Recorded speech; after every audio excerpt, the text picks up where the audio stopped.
All right, guys, so one of the most common things that I'll see with the baseball guys that I work with is an inability to get into a certain area of the scap and then also the top or the more proximal end of the tricep. So what I'm talking about with this is, like, if it feels like you're not able to fully lock your arm out straight and you can't really actually access this part of the tricep, right? That will then run up into kind of like this area of the scap here that's a little bit like in the armpit, but then also kind of like lateral and a little bit down below the armpit in this area. And so a lot of times guys will say, like, if they try to get into that position, they're not able to actually access this and then also that. And I think that what this stems from is a lot of baseball players don't have full extension of that elbow, right? And so if we're not able to get full extension of that elbow, we're not actually going to get full contraction of the tricep. A lack of full contraction of the tricep can then run up into the shoulder tissue there and actually not allow us to access that in full either. So just want to get some practical, like, actual things that I've found that have worked for this. Number one is being able to actually get into and fully access that tricep. And so basically what that means is, like, you think about the muscle tissue as, let me see if I can find something real quick. If you think about the muscle tissue as literally like this is your muscle tissue, right? Like this cord is the muscle tissue. If you think about this as your muscle, if it's not able to fully, let's say that this is like fully get stretched and this is also fully shortened, right? If it's not able to fully shorten, then it's going to be like kind of chronically in this state where it's not going to be able to fully lengthen either. So it's going to be working here. And so that is like literally tight. Like a lack of tightness would be it can go there and it can go there. Tight means that it's stuck in this range here, right?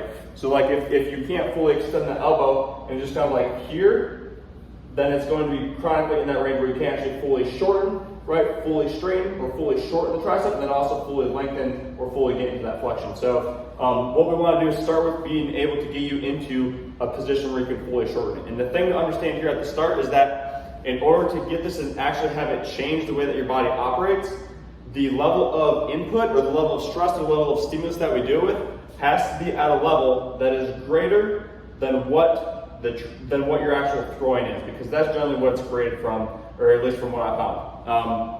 And so what that means is literally like, if you think about it as an analogy of like a mountain, like if, let's say that this is the stimulus, or this is the input of your throwing. Like you throw one day, you throw another day, you throw another day, you throw another day, and it's just like you've thrown for the last 20 years, the last 18 years, or whatever it is, and you've built up this whole level of stress or stimulus or inputs from the throwing. We need the training to like actually be at a level that's greater than that for your body to accept a new level of function, because otherwise it doesn't make any actual logical sense that it would. Like if the throwing or the pattern that has caused that lack of inability or that inability to actually access that area, if that is still up here and the training is down here, your body has no reason to think that this is more important and to adapt to this. So we literally need this to be higher, but the simple reason is because, like, if we want our body to adapt to it, we need to show that that's more important. We need to have more input, more stimulus, more stress from that thing, right? So that's like the foundational principle, because the exercises that I'm going to do a couple exercises here, but just going through those in and of themselves, that is not at a level of stimulus that's greater than throwing, is not going to create any change for you. Like it literally has to be at a level of stimulus that's greater than your throwing, otherwise it will not change. And just consider what that means is like, it has to be extremely significant to where like you're failing, it's difficult, you go through things going through your mind, you go through physical sensations, you go through emotions, like it almost feels like you're going to die as you're doing it, right? And that is a level of stimulus or input that will actually cause your system to be like, oh, this is important and this has to change. And so some specifics in terms of position, dip top holds I found to be pretty good for this, like that area of the tricep. If you cue, like, so basically your hands are on like some type of pull or whatever, and you're up at the top of the dip. You're cueing that like full straight down and also like drive kind of like down and through there, but you're really putting the emphasis on like kind of drive down and through the lat, the tricep, like make sure that's fully extended and continue to attempt to like drive down and through the whole time. So you're trying to press yourself up as far away from the ground as you can, but also putting specific attention on almost like isolating the elbow joint. Literally, like if the only thing that you're doing the only thing that you're doing for the exercise was moving or using the elbow joint, we literally think like get that as straight as possible. Like continue to try to pull straighter and straighter and straighter and straighter, but you're in the top of the dip. So that's what you're doing with the elbows. Continue to try to pull that straighter and straighter and straighter. When you do that well, you should feel that bicep lengthen and actually be fairly soft here, right? Pulling that straighter and straighter and straighter, and then also trying to drive down and in, like to the ground this way, further and further and further as you continue to drive the elbow straighter and straighter and straighter and straighter. And the combo of those two things that we're attempting to do as we hold or as we're in that dip top position, because this drive down here will also help you to get to that lat area, or kind of that like armpit, lateral armpit area, as you're able to get more and more into the tricep. So those are good. And then specifically, a lot of the feedback that I've got is like in positions where it's kind of like in that flipped up position, the inability to feel or activate or use this area here. And so some specifics that I've found to help with that, two of them are, so the first two, field goal posts. So that's just what I call it. You can call it whatever you want, but it's elbows at 90 degrees. It's wrist neutral. We're not looking for the wrist to go in extension, but we're looking to keep those neutral. And then I like to do them against the wall. So if we go here, this position here, wrist neutral, and then we're pulling back, like we're externally rotating this way. We're also driving our elbows back into, so like we're driving elbows back and we're externally rotating that combination the whole time. Elbows up at shoulder height, that we're in this position. And it's literally just like an overcoming ISO, where at the start you're probably gonna feel like I can't actually get into that area. It's just like dead and you can't turn it down. That's fine, right? The goal is to literally see or feel that like you're attempting to send. You're sending a signal down to try to get it to contract, right? Literally like, if this is the signal and then this is the muscle, right? We're trying to send a little signal and maybe like it just stops. And the next time I send a little signal, it stops. And then send a little signal, it stops. Eventually we can get to the point where it goes all the way down and actually causes that to contract a little bit. Like this is kind of the visual that you can use in your mind. And then once you get that little bit of spark, that little bit of contraction, then we try to work more and more into that and try to like expand that and make it greater. But that is one position that I found to work really well. You can do that either against the wall or you can do it not against the wall where you're like here and you're attempting to pull back into position while keeping the elbows up at shoulder height and using the tissues that are on that back side. I like the wall because it provides a little bit of an overcoming ISO like force. So you can really have something to press against, because when you have something to press against, you can feel that muscle start to contract and actually start to shorten, right? But the important thing is like when you're in that position, if you're not feeling, and this goes the same for the dip top. If you're not feeling that area turn on, or you're not feeling that area being used, we want to actually put the intention into getting that area used. So it's not just doing the exercise that's actually going to do it. It's actually being aware enough to be like, okay, I am not feeling this work. I want to get this to work, and I'm putting my intention, and my attention on getting this to work and fire. Because if I'm just like in this position for 5 minutes, right, and I'm just kind of like here, and there's no real intent to get into the area that I can't use, nothing's going to change. But if like every ounce of my effort and intention is focused on like sending that signal down, be like, okay, like get into it, cleaner and deeper and cleaner and deeper, and the whole time just like sending that signal and feeling the response and working with that. That's what's actually going to cause the change. But we don't want to just do the exercise by staying in the same compensation. Like if you're used to just like using the lat a bunch down here, and you're here and you're just like pulling down with the lat and you're using absolutely nothing up here, then we're basically just like laying in that same pattern that you've had. And so we do want to like put attention on actually changing into the pattern that you want to have, right? If you're having issues with kind of activating or getting into that area. So that's first exercise for that. Second one would be shoulder high T, which is here, elbows up at shoulder height, arms even, and then we're simply pulling back into position. So on this, it's kind of like think down with the traps here, right? And then pull back into position while keeping this down. So I'm almost like down and then drive out, like down and drive like out, like there's strings pulling my elbows out, right? Down and drive out, and then pull back as I keep the elbows up at shoulder height. And then I'm working to get into that tissue on the back side, pulling deeper and cleaner, being aware of what my rib cage is doing, not just like going crazy there. I'm not opposed to like a little bit of it. I'm not really super concerned about that, but it's more like actually feeling that backside, feeling yourself get into the backside. So that would be a second position that you hit. And again, same thing there. If you're not feeling it being able to turn on, that's fine, but don't just keep going like here or whatever. Like if this is kind of your normal pattern where you go there, the goal is to like actually keep it up and actually pull the position so that you use your body in a different way, right? It's not to go into the compensation, it's to use your body in the way that you want to use it, so that otherwise we're just like layering in the way that you normally use it. Not that there's anything wrong with the way that it's moving, right? But what I'm saying is like, if we want to be able to tap into that area, then we need to actually tap into the area when we're doing these.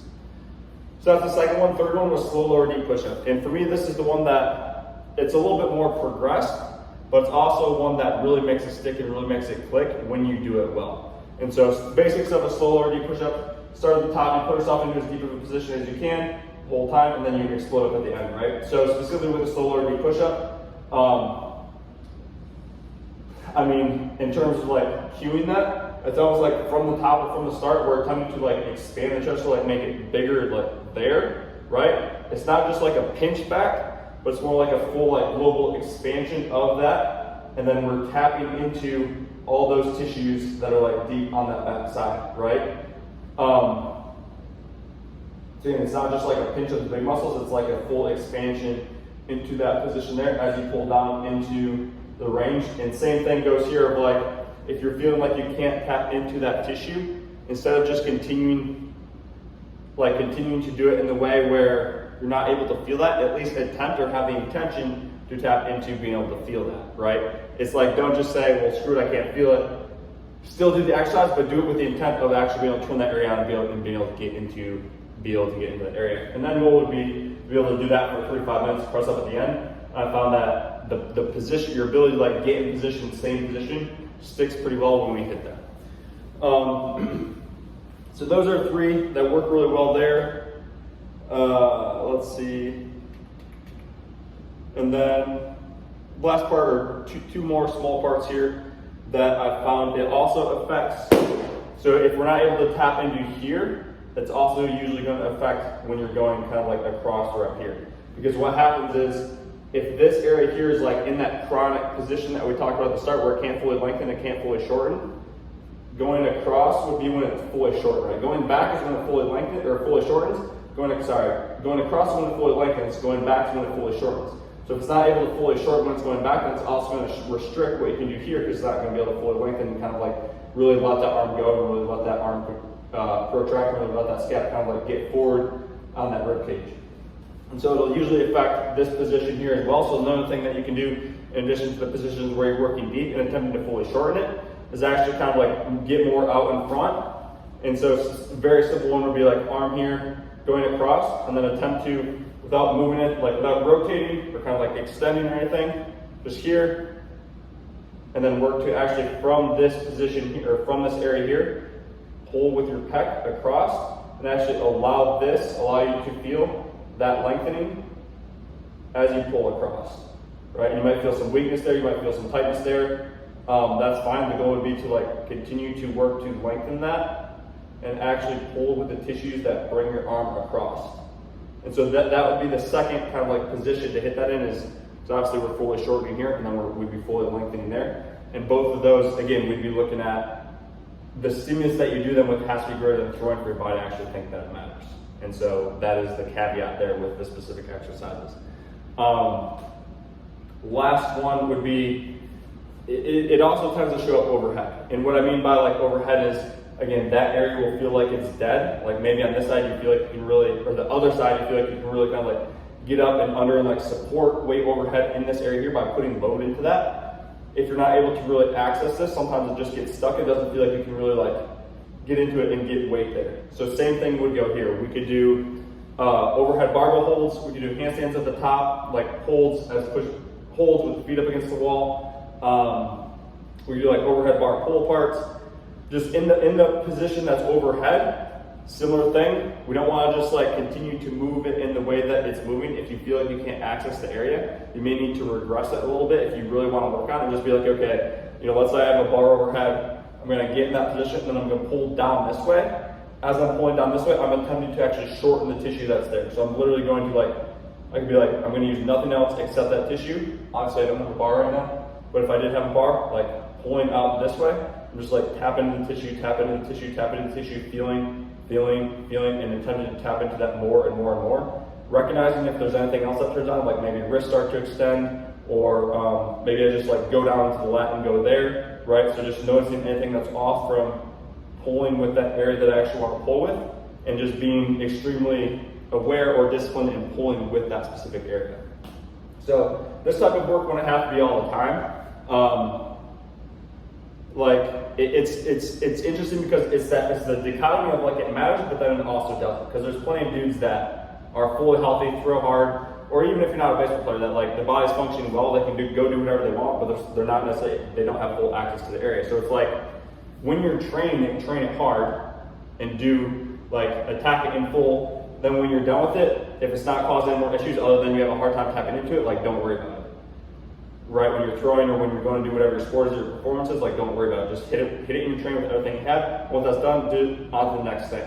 And then just over time you look to change that and help it to adapt and bring up or come up.